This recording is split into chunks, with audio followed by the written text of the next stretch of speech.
Vídeo novo no ar e hoje eu já começo por trás das câmeras, porque o intuito deste vídeo é mostrar o meu caderno de planejamento 2021. Esse ano eu estou querendo ser mais prática, mais objetiva, então eu preparei esse arquivo mais sucinto e objetivo possível para que ele atenda às minhas necessidades. Então, a gente já começa aqui pela capa. Eu fiz de uma maneira mais simples, apenas com meu nome e com o ano. O que eu quero chamar a atenção para esse plano é que eu escolhi como ilustrações versículos ilustrados feitos por Mari e deixou o planner com uma corzinha mais suave, algo mais delicado, que era o que eu pretendia. Eu ainda não decidi se eu vou encadernar ou se eu vou deixar no fichário.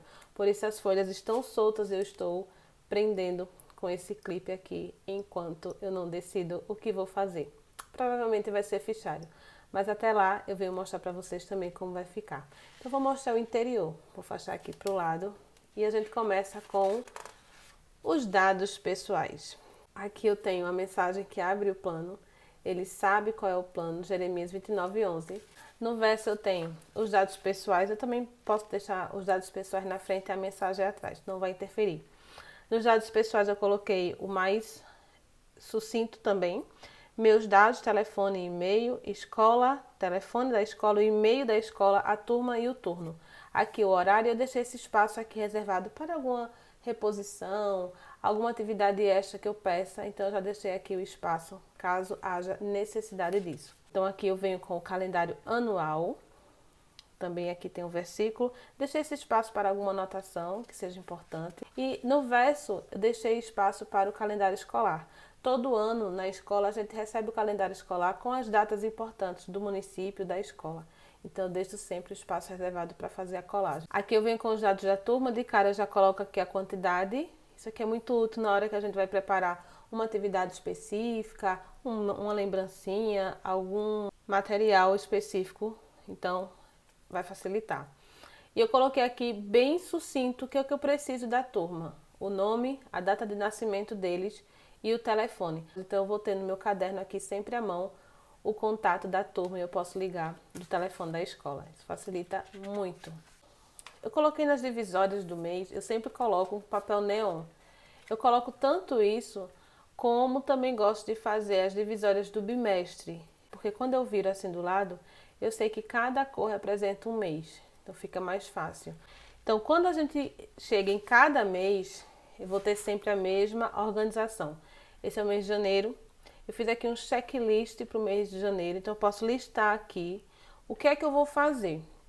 O que é que eu quero no mês de janeiro. Então como é que eu vou me organizar? Sempre em relação à turma. O que é importante eu ver durante esse mês. Então tem o calendário, o versículo ilustrado.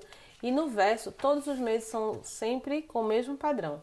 Tem os aniversariantes, eu prefiro assim do que fazer o quadro de aniversariantes anual, porque eu vejo tudo, aqui durante todo o mês eu vou consultando, então fica mais fácil porque eu já vejo quem são os aniversariantes, algumas ideias que eu tiver, e aqui datas de reunião que forem acontecendo. Então o mês, todos os meses subsequentes vai ter o mesmo padrão, vai mudar a cor, vai mudar o versículo e o calendário que é referente a cada mês. Em seguida eu fiz essa planilha aqui para acompanhamento de atividades que a gente vai desenvolver. Isso aqui é um checklist prático para saber quem fez determinada atividade que eu solicitei. Coloquei como opção para marcar se foi presencial ou se foi remota. Então, se eu for fazer uma planilha só de presencial, eu marco aqui, só de remota. Isso vai facilitar porque eu coloco aqui a data e aqui eu coloco de forma bem sucinta o que eu pedi. Por exemplo, eu pedi uma pesquisa. Na aula remota eu pedi uma pesquisa.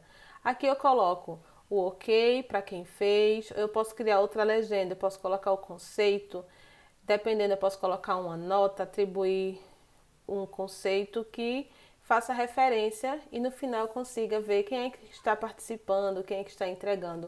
Eu senti falta disso ano passado, inclusive na hora de ver a participação das crianças, já que minha turma era menor, então eu acredito que isso aqui vai facilitar muito o meu trabalho esse ano. Em seguida tenho as planilhas de planejamento. e eu fiz 3 modelos. Essa daqui é o planejamento semanal. Cada mês tem a sua corzinha, mas a configuração, a arrumação é a mesma. De segunda a quarta na frente, e no verso eu tenho o calendário do mês, porque é sempre mensal, e aqui algumas observações para o planejamento da semana. Como é que eu uso esse quadro? Nesse quadro, geralmente eu coloco algum recurso que eu vou utilizar, algum material que eu vou precisar, alguma atividade que eu preciso preparar ou imprimir. Então eu sempre coloco destacado aqui. Eu uso post-it, mas dessa vez eu escrevi nesse quadrinho aqui para ficar bem destacado. Isso aqui para planejamento semanal. Então cada mês eu vou imprimir apenas a quantidade de folhinhas referente às semanas do mês. Então é uma maneira também de economizar papel. Em seguida, eu tenho o semanário, que aqui é outra opção. Para quem gosta de fazer o resumo da semana, do plano da semana, o planejamento de uma forma mais sucinta. Então eu fiz esse padrão com a data de tanto a tanto e os dias da semana para a gente preencher. No caso, para quem quer economizar ainda mais papel, cada semana, cada frente, cada verso da folha equivale a uma semana. E aqui é a ficha de planejamento, referente aqui com a BNCC. Essa é a do Fundamental 1, onde eu coloquei aqui o componente curricular que eu vou trabalhar, desenvolver durante essa aula, ou os componentes, né? O objeto de conhecimento, referente ao componente, a habilidade que eu vou desenvolver, que eu vou explorar, aqui a aula, o objetivo, quais recursos eu vou utilizar, a situação didática, a história do dia, o gênero textual do dia, o que é que eu vou ler para a turma durante esse dia aqui, que coloquei no final do plano, mas ela pode acontecer no início da aula. O momento da leitura, quem vê é a gente de acordo com a necessidade da turma, a atenção.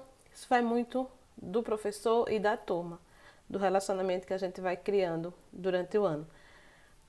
O planejamento foi executado, eu coloquei essa pergunta aqui porque às vezes acontece algum imprevisto, alguma coisa que aquele planejamento não aconteceu. Então eu vou colocar aqui se sim e se não, a justificativa, porque eu já sei que esse planejamento aqui vai ter que ser refeito ou executado em outro dia. Aqui é a da educação infantil, que segue o mesmo padrão, só que aqui, claro, com as informações referentes à BNCC da educação infantil. Aqui os campos de experiência para assinalar quais direitos de aprendizagem foram explorados na atividade. Então aqui eu faço qual vai ser a aula, qual o objetivo, os materiais e recursos. Aqui a situação didática, como eu vou desenvolver essa aula. A mesma coisa aqui da ficha anterior. E são 12 modelos, cada um eu coloquei com a cor diferente, explorando também o versículo ilustrado que tem nas divisórias do mês. Então não vai ficar um caderno repetitivo, porque cada dia eu posso colocar com uma cor diferente. Aqui eu fiz a abertura do bimestre, aqui primeiro bimestre, mas eu também fiz com trimestre. No blog tem. E no verso da divisória do bimestre, eu coloquei aqui quais as datas importantes para esse bimestre. Então aqui eu posso colocar data comemorativa, reunião, entrega de material, de recurso, de avaliação, de atividade, culminância de projeto, feriados, enfim. Aqui eu vou colocar tudo referente ao bimestre do que vai acontecer. E aqui as metas do bimestre. A gente faz aqui as metas, os objetivos anual. Então, se eu colocar aqui quais são as metas, se eu sei o objetivo geral do ano, eu preciso saber o que é que eu vou construindo aos poucos com os bimestres. Então, eu coloquei essas metas aqui para facilitar, né, a construção do objetivo anual. E lá no final, eu coloquei duas partes importantes que são referentes às reuniões dos responsáveis, onde eu coloco aqui a pauta, e eu fiz essa ata para os pais assinarem depois da reunião. Aluno responsável. Aqui eu consigo ter o controle dos pais que estão acompanhando e participando das reuniões. Então, se eu quero falar sobre referente se eu quero falar algo referente a determinado aluno e eu vi que aquele pai não esteve presente na reunião, eu posso depois solicitar um encontro apenas com ele, ver o que é que está acontecendo, então fica mais fácil acompanhar quem veio, quem participou e quem está acompanhando. E aqui reunião pedagógica, que segue também o mesmo padrão, onde quando a gestão faz a reunião com a gente, eu sempre gosto de ir anotando o que teve, mesmo que elas entreguem a pauta. Quando é fichário, eu anexo a pauta também, tá? E coloco aqui o registro das minhas anotações, o que eu achei importante, para não esquecer depois eu possa consultar quando acontecer. Então, esse aqui é o meu caderno de planejamento, mostrei todos os detalhes para vocês. Como eu falei, eu queria uma coisa bem objetiva, bem sucinta. Então aqui é o básico que eu preciso ter para me organizar com a turma. Durante o ano, se eu ver que eu tenho que anotar mais algumas coisas, eu posso ir preparando alguma planilha, alguma coisa extra que facilite. Mas para início, o básico, o que eu preciso, está aqui nesse material que eu desenvolvi. E aí, me contem nos comentários como vocês organizam o ano. Vocês também preparam o caderno de vocês? Vocês preferem caderno pronto? Vocês usam planner assim? Me contem aí que eu quero saber. Compartilhem também a organização de vocês, ok? Se você gostou, dá um joinha nesse vídeo, se inscreve no canal e até o próximo!